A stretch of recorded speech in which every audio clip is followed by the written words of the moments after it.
So this is the third lecture of drugs for peptic ulcer and GERD. इसमें we will study about anti-foaming agents. Anti-foaming agents में पहला है methyl polysiloxane, simethicone and dimethicone.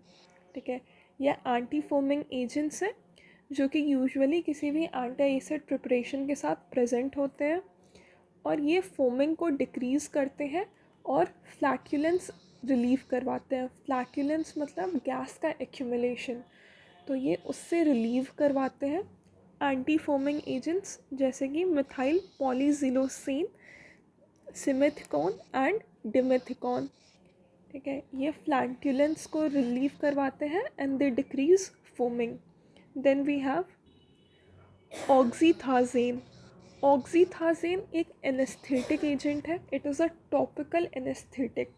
ठीक है, और ये gastric mucosa को anaesthetise करता है. ठीक है, ऑक्सीथाजेन हम यूज़ करते हैं गैस्ट्राइटिस और GERD में टू गेट सिम्टोमेटिक रिलीफ. ठीक है, और ऑक्सीथाजेन भी एंटी एसिड्स के कॉम्बिनेशंस के साथ अवेलेबल होता है. Then the third is sodium alginate. ये जो भी एल्जिनेट वाले कंपाउंड है, ये स्टमक के जो कंटेंट्स हो गए फूड और HCl, उनमें फ्रॉथ फॉर्म कर देते हैं. ठीक है, और ये गैस्ट्रिक ईसोफेजियल रिफ्लेक्स डिजीज़ के इफ़ेक्ट्स को प्रिवेंट करते हैं. तो एंटी फोमिंग एजेंट्स में we have methyl polysiloxane, simethicone and dimethicone. ये फ्लैटुलेंस रिलीव करवाते हैं. देन ऑक्सीथाजेन, ये एक टॉपिकल एनेस्थेटिक है and they are used to provide symptomatic relief in GERD and gastritis. The last one sodium alginate, ये froth form करता है around the stomach content जिससे GERD में यूज़ करते हैं. Then the fourth category of the last category of drug is anti-H. pylori agents. जो H. pylori है, this is one of the most common causes of peptic ulcer. H. pylori gram negative bacteria है. It is rod shaped, gram negative rod shaped bacterium and is associated with gastritis, duodenal and peptic ulcer, duodenal and gastric ulcer both. और इसके कारण gastric carcinoma भी हो सकता है. ठीक है, तो H. pylori is associated with gastritis, ulcer in both duodenum and stomach and also with gastric carcinoma. H. pylori किस मैकेनिज्म से पेप्टिक अल्सर करता है, म्यूकस का डैमेज करता है, this is not yet known, but it has urease activity जो कि urea को अमोनिया में चेंज करता है. और ये जो अमोनिया है this can directly damage the cell. तो दिस इज़ हेलिकोबैक्टर पाइलोरी या H. pylori. रॉड शेप्ड होता है, ग्राम नेगेटिव होता है. इट हैज़ यूरिएज एक्टिविटी जो कि यूरिया को अमोनिया में चेंज करता है and this ammonia can directly damage the sales.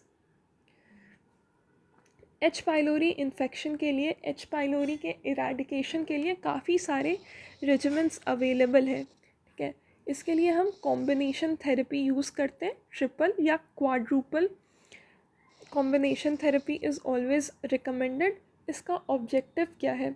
Combination therapy इसलिए यूज़ करते हैं ताकि रेसिस्टेंस डेवलप ना हो. रेसिस्टेंस डेवलप होने को प्रिवेंट करते हैं. कॉम्बिनेशन थेरेपी का बाकी यूज़ है कि इससे रिलैप्स को प्रिवेंट करते हैं और अल्सर हीलिंग को प्रमोट करते हैं, रैपिड अल्सर हीलिंग को प्रमोट करते हैं. And we try to eradicate the H. pylori infection. So 4 uses है. पहला कि रेसिस्टेंस डेवलप ना हो, देन रिलैप्स ना हो और अल्सर हीलिंग फास्ट हो और H. pylori को इराडिकेट करने का. इसका जो ड्यूरेशन है ये 1 वीक से 2 वीक तक हो सकता है, पर जो 14 डे थेरेपी है, जो 2 वीक थेरेपी है, that is more effective. H. pylori के लिए जो एंटी माइक्रोबियल्स यूज़ करते हैं they are amoxicillin, tetracycline and clarithromycin, metronidazole and tinidazole. ठीक है, clarithromycin, amoxicillin, and tetracycline and metronidazole and tinidazole. Clarithromycin, amoxicillin, metronidazole and tetracycline. ठीक है, metronidazole से रेसिस्टेंस काफ़ी जल्दी डेवलप हो जाता है. मेट्रोनिडाजोल और क्लेरिथ्रोमाइसिन से जो रेसिस्टेंस है वो काफ़ी जल्दी डेवलप हो जाता है, पर एमॉक्सिसिलिन से रेसिस्टेंस उतना जल्दी डेवलप नहीं होता है. एमॉक्सिसिलिन को हम उन पेशेंट्स में अवॉइड करेंगे जिनमें पेनिसिलिन से एलर्जी हो. एमॉक्सिसिलिन पेनिसिलिन एलर्जी वाले पेशेंट्स में अवॉइड करते हैं. बाकी एंटी माइक्रोबियल्स के अलावा एच पाइलोरी के लिए हम पीपीआईज, H2 ब्लॉकर्स और CBS यूज़ करते हैं. CBS stands for colloidal bismuth subcitrate. CBS stands for colloidal bismuth subcitrate. जो इसका ट्रिपल थेरेपी है जो 14 डेज़ के लिए होता है, दैट इज़ 2 वीक्स के लिए है.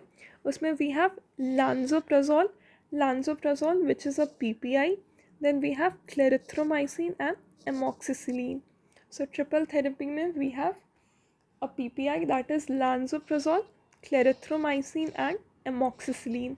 So PCA, in which the PPI is lansoprazole. Quadruple therapy भी 14 डेज तक देते हैं, that is 2 weeks. और इसका निमोनिक है PBMT. P stands for PPI. यहाँ पे ओमीप्राजोल यूज़ करते हैं. बिस्मुथ कंपाउंड में we have colloidal bismuth subcitrate, then metronidazole and tetracycline. जब ये रेजिमेंट्स कंप्लीट हो जाए उसके बाद भी हम PPIs को कंटिन्यू करते हैं ताकि अल्सर हीलिंग इन्हांस हो. So this was about anti-H. pylori drugs. Now let's see the drugs used in gastroesophageal reflux disease. सबसे पहले PPIs या H2 ब्लॉकर्स यूज़ करेंगे जो कि गैस्ट्रिक एसिड के सीक्रेशन को डिक्रीज़ करता है जिससे pH इंक्रीज़ होता है. ठीक है, इससे सिम्टोमेटिक रिलीफ भी मिलता है और जो ईसोफेजियल लीशन है वो भी हील करता है. PPIs ज़्यादा इफ़ेक्टिव होते हैं H2 ब्लॉकर्स से, पर ये जो PPIs है और H2 रिसेप्टर्स हैं ये ईसोफेजियल स्पिंचर के टोन को इफ़ेक्ट नहीं करते हैं. Then the second we have antacids. इनको हम इक्वेशनली यूज़ करते हैं and they have rapid action. ठीक है, एंटी एसिड्स बहुत प्रॉम्प्ट रिलीफ प्रोवाइड करते हैं, रैपिड रिलीफ प्रोवाइड करते हैं. And we have prokinetic drugs. ये जो प्रोकाइनेटिक ड्रग्स है ये लोअर ईसोफेजियल स्पिंचर के टोन को इंक्रीज़ करते हैं जिससे गैस्ट्रिक एम्पटिंग एनहांस होता है, पर ये गैस्ट्रिक एसिड के सीक्रेशन को इफ़ेक्ट नहीं करते. तो प्रोकाइनेटिक ड्रग्स जैसे कि मीटोक्लोप्रामाइड और मोज़ाप्राइड, ये जो प्रोकाइनेटिक ड्रग है दे एंड विद द वर्ड आइड. ठीक है, जैसे कि मीटोक्लोप्रामाइड एंड मोज़ाप्राइड. मीटोक्लोप्रामाइड और मोज़ाप्राइड ये लोअर ईसोफेजियल स्पिंचर के टोन को इंक्रीज़ करते हैं, ये गैस्ट्रिक एसिड के सीक्रेशन को नहीं इफ़ेक्ट करते. ठीक है, तो GERD में 3 कैटेगरी ऑफ ड्रग्स यूज़ करते हैं. सबसे पहले गैस्ट्रिक एसिड के सीक्रेशन को जो डिक्रीज़ करे PPIs और H2 रिसेप्टर ब्लॉकर्स, और फास्ट रिलीफ के लिए एंटी एसिड्स, और फिर प्रोकाइनेटिक ड्रग लाइक मीटोक्लोप्रामाइड और मोज़ाप्राइड. The last thing is drugs for dissolving gallstones. यूरसोडायोल से biliary secretion of cholesterol decrease होता है जिसके कारण जो कोलेस्ट्रॉल स्टोन्स है वो डिज़ोल्व कर जाते हैं. यूरसोडायोल से biliary secretion of cholesterol decrease करता है जिससे जो कोलेस्ट्रॉल स्टोन्स हैं वो डिज़ोल्व कर जाएंगे. इनको हम ओरली एडमिनिस्टर करते हैं. ठीक है, इसके लिए एक फंक्शनल गॉल ब्लैडर रिक्वायर्ड है. इसका साइड इफ़ेक्ट है कि इसके कारण लिवर एंजाइम्स एलिवेट हो जाएंगे. ठीक है, यूरसोडायोल के कारण लिवर एंजाइम्स एलिवेट हो जाएंगे और ये उन पेशेंट्स में यूज़ करते हैं जिनमें हम सर्जरी से गॉल स्टोन्स को नहीं रिमूव कर सकते. ठीक है, तो यूरसोडायोल उन पेशेंट्स में यूज़ करते हैं जहाँ पे सर्जरी परफॉर्म नहीं हो सकता. ठीक है, तो इन केसेस में यूरसोडायोल क्या करता है, कोलेस्ट्रॉल के सीक्रेशन को, कोलेस्ट्रॉल के बिलियरी सिक्रीशन को डिक्रीज़ करता है, जिससे जो कोलेस्ट्रॉल स्टोन्स हैं वो डिज़ोल्व हो जाते हैं। पर इसके लिए जो गॉल ब्लैडर है वो फंक्शनल होना चाहिए। साइड इफ़ेक्ट है कि जो लिवर एंजाइम्स हैं वो एलिवेट हो जाते हैं।